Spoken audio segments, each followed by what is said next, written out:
2006. Well, for me, that really sets him up into the top three too. At when you want it most, your form, your psychology, your performance, to get the 3 golds, for me that puts him up into the top three. Top three of all-time greats. In major competitions. In majors. Ahead of Fischer. 3 in a row He can only be, if he's third, he can only be behind Bjorndalen and Poiré. I'll put him third at major championships. Well, that is praise indeed. He only had 11 wins on the World Cup, so maybe that opens up a discussion. Incidentally, if you do want to get in touch with us, get on our email address, biathlon.eurosport@yahoo.co.uk.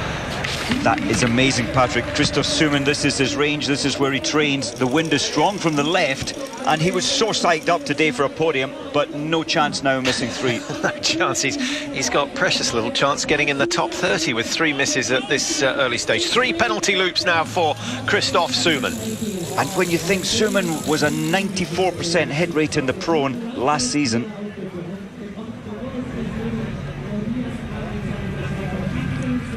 Now, Slovakia's Hasilla, is he going to suffer the same fate as Christoph Summen? I guess there will have been a word of warning, but no coaching allowed in the range area. That's encouraging.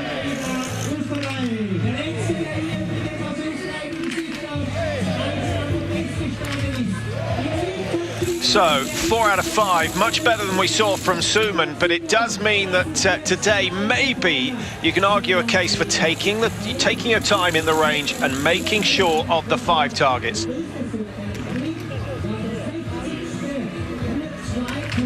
Going from right to left as opposed to left to right.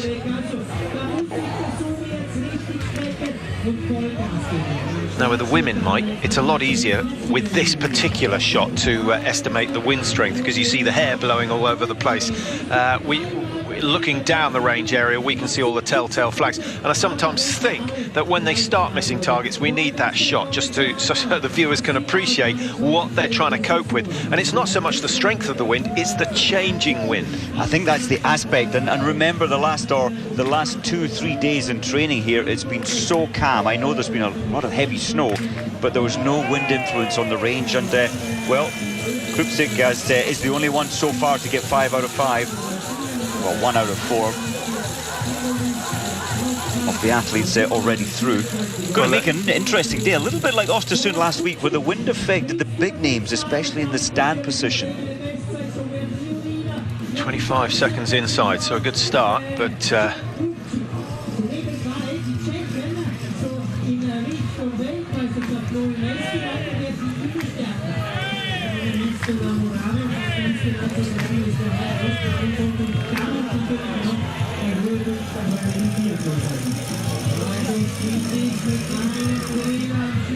well, what fantastic scenes. Maybe the smoke coming out of the local factory is the absolute indicator of what the wind is doing here, but it's a difficult range, Mike. The wind sort of billows and blows and swirls, and you get rotors and lots of turbulence, just like they had in Sweden last weekend. So if you've put some money on someone today, keep your fingers crossed, because there is a lot of luck involved. Now, because of the wind at the moment, we knew it was going to be windy this morning. Generally here in Hochfilzen, the wind builds till about 1 o'clock in the afternoon, and then it starts to die away. It may not be the same today, and it may be advantageous to have drawn a later start number. Norwegian coaching staff, they've put Bjorndalen, Labe, Lund and Svensson in the last group, and they're the only nation to put key players in the last group.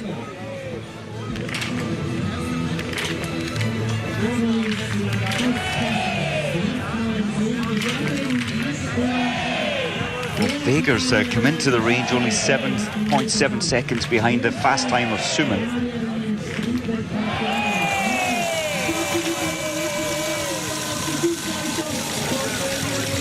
So Krupczyk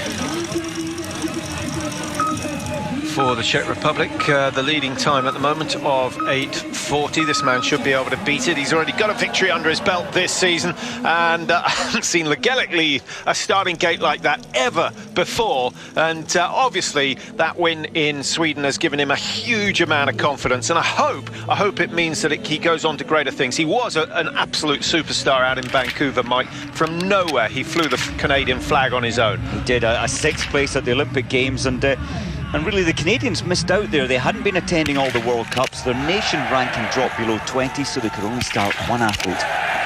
Both Dole's shots going slightly low, slightly right. That was extreme, a little bit lucky, and if suddenly number 4 goes far too low to have any chance. So low right, Mike, is that just lack of concentration, or do you think that's a sort of snatch? Well, and look at this, the drills. You don't want to do that in one of... And he's busted a ski pole. Very bad drills out of the shooting range. Now he needs to get the staff. I'm surprised there's no German there running towards him now with a spare pole. Before he picks up too much speed. Let's see how it happens. Well, that's become the way to keep the pole in between your legs. Bang. Yeah. Down you go. You plant the pole just an inch inside the ski. And these poles, incredibly strong longitudinally. You can put a lot of weight down through them, but if you clip them with the ski, that's 150 quid down the drain. Or more. You're talking about 350 euros now. Well, I was thinking of one, but I guess one isn't much used to. Fair comment. 28, familiar style of Arndt Pfeiffer. What a great start he's had to the season, lying in 4th place in the World Cup standings this time last year. In fact, he's gone very well again. Strong man, Arndt Pfeiffer, and I guess he could be the German number 1 come the end of the season. Lars Birkeland of Norway. Well, how he'd love to be the Norwegian number 1, but he's got a few people to overtake before he can claim that. Coming into the range, Birkeland in 19.6 seconds. That's almost a penalty lap behind the fastest time set by Christoph Suman. So, pressure on to shoot clear for the Norwegian. Again, like Svensson and Bjorndalen, just struggles with that left eye. A little bit of tension. Check the reaction. As soon as the bullet goes, both eyes blink, both eyes close. Doesn't matter if the targets go down. Number 5 thrown wide, and Birkeland's chance of taking the lead has gone. Roger Gruben this week scoping for the Norwegian men. Great slow-mo shot, but it would have been nice to see where that missed target had gone. 5.2 outside for Legele. That's a good solid start, just overtaking Toivonen of Finland. That's an aggressive start there from Legele, Mike. Do you think he's getting a little bit excited at this stage? Well, I think his confidence, it really must be at a higher level, taking the victory last week. But he did say also last week, his first race, he felt terrible. He hadn't quite overcome the jet lag, having flown over from Canada. Yeah, difficult for the Canadians and the North Americans. And incidentally, there is no trip to North America for the Tour this year. Of course, we go to Sochi for the pre-Olympic World Cup, a dress rehearsal, and that's often a good indication of who likes the conditions down at the big venue. Well, Claude's certainly taking care, and you can see the eye just glancing away, checking out on the conditions.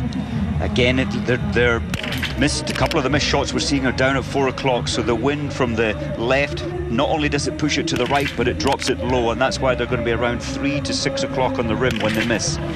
Again, left. He did adjust his sights, though, Patrick.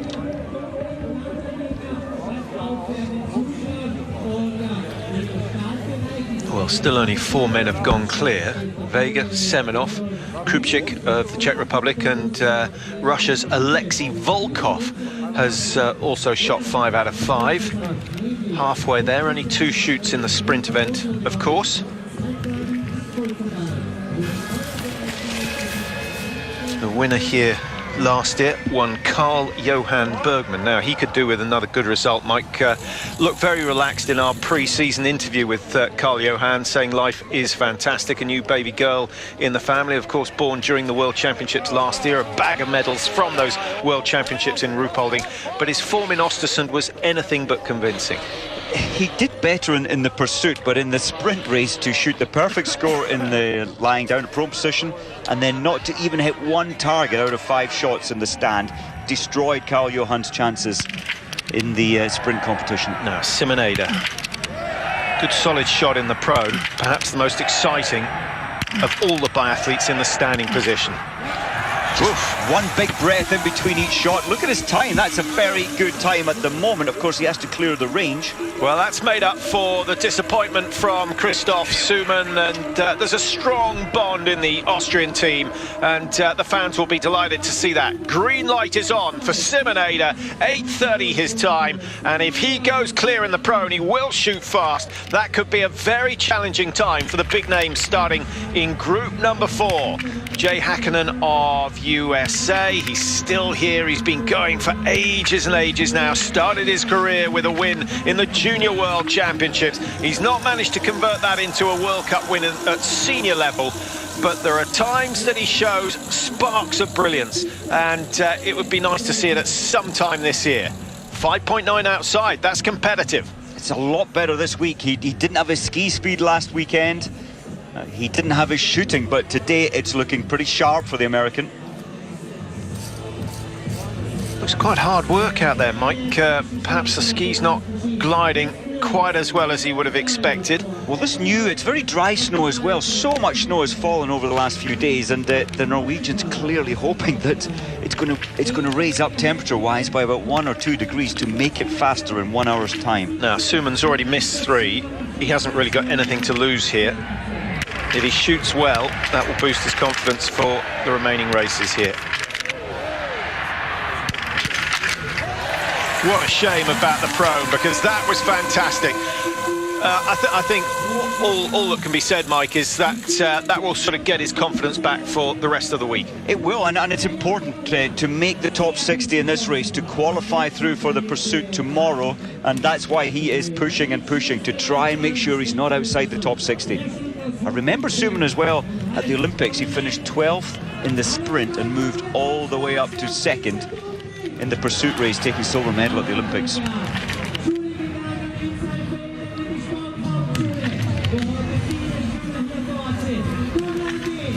Well, after a good start, Krupchik throws away his chances of finishing in the top 10. Remember, the top 60 all go through to tomorrow's pursuit, so for those who aren't expecting to finish in the top part of the field, vitally important that they get a top 60 out of the 107 starting today. So you're really looking to finish in the top half of the field. That's certainly what the British competitors are trying to do. Jacko Jackson of Great Britain starts number 105, and well, he managed it in Sweden. Let's hope he does it again.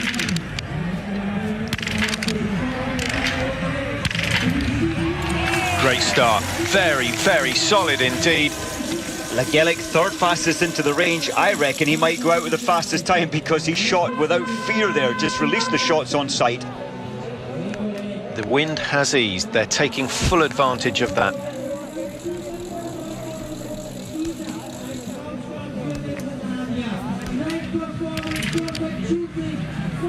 Now in ski jumping, Mike, they've started to make a wind adjustment factor, which involves an incredibly complex equation and lots of anemometers placed all over the place. There's never going to be an argument in biathlon. It's just luck of the draw. It's luck of the draw. Nature throws its changes, and you have to read